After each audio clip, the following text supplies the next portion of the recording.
Good morning, and welcome to the 445 Productive Through Joy Show with your host and your boy, Dr. Michael Datcher. The show airs each weekday morning, hella early AF at 4:45 a.m. here on YouTube's Michael Datcher channel, then 4:45 p.m. on Facebook Live. Today, guys, we're talking about contemplation and its impact on having a heightened level of productivity, which is no small thing. So thanks for being here. If you are new, you can go to productivethroughjoy.com to see about us.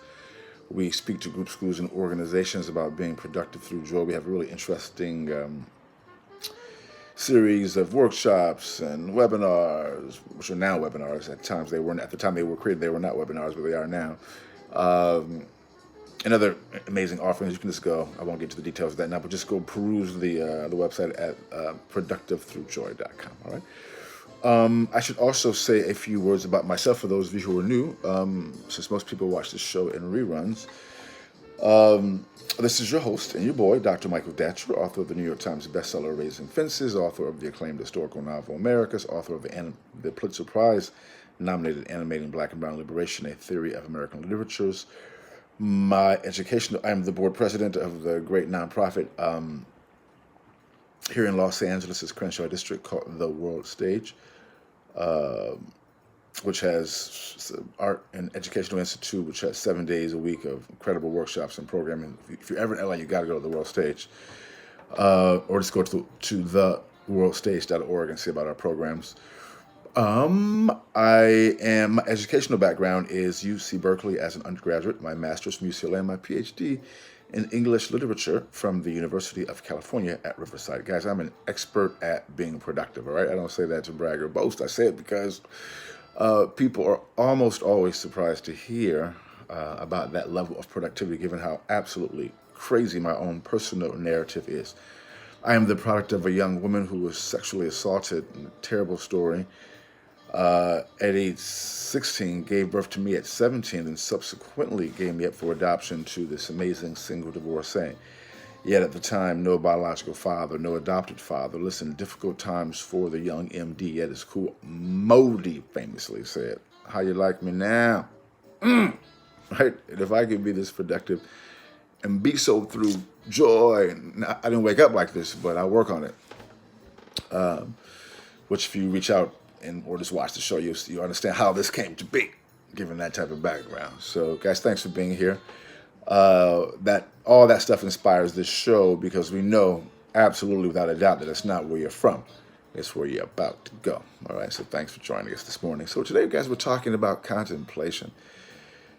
I cannot over stress that as a professor, as someone who also teaches in the community in various ways. I'm around lots of people who are, basically seeking knowledge. I love knowledge and wisdom, so I seek it and I teach it, basically. So I'm around lots of people who are who have a similar interest. And what I see, especially from people who are 18 to 25, is an insufficient amount of what I would call self-contemplation. An insufficient amount of seeking internal knowledge and wisdom. Just not enough of that. And as a result, there's a lack of what I would say broad, and not everyone, of course. There are many students I've had who are on this, absolutely.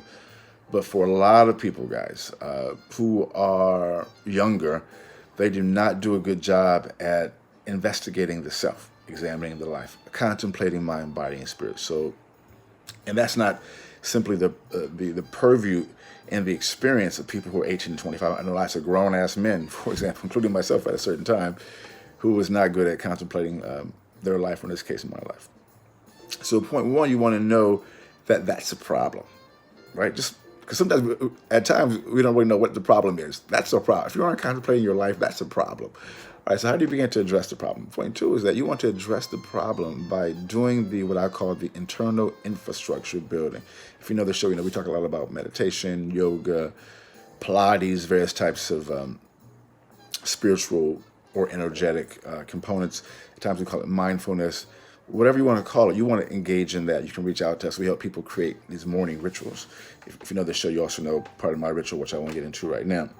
But this goes on to point three. As you begin to do this work of ritual, as we talked about a couple of days ago, self-interrogation, what happens is that you enter into a part of it is you enter into a heightened level of gratitude, and gratitude is oftentimes for many people in the system a part of this process. You know, when you're in gratitude, but it's hard to be in gratitude as a sidebar when there's a international pandemic ravaging lives and the economy. Trust me, I experienced it too. We're all going through it together. And it's been a challenge for me, absolutely. Which is as another sidebar. I know if I'm being challenged by this thing, and I do all this work to internal infrastructure build, I know people are struggling because this has been rough. You know, rough. But that's why you have to do it. You don't have to. We encourage people to even all the more engage in this process because you actually can be grateful separate from circumstance. Now it's hard. It's not hard for me. It's not consistent, or I'm very inconsistent with it because when things are going really rough, it's hard to be up in gratitude, right? But that practice, which is a part of the internal infrastructure building, as you work on that, that will for sure change your life. Because when you're in gratitude, you're going to be more joyful, more happy. In my experience, when you're more joyful, more happy, you just have more energy. And when you're more energized, you are more inclined to get your bag on, and also to be less concerned about other people's bag. You know, so that's it. Boom goes the dynamite, guys. Thanks for being here with us. We'll see you this afternoon at 4:45 p.m. for the last show of the week, because we just air each weekday morning and afternoon at 4:45. Guys, we love and respect you here. Be safe. Don't sneeze on nobody, and don't get sneezed on. Deuces. I'm out.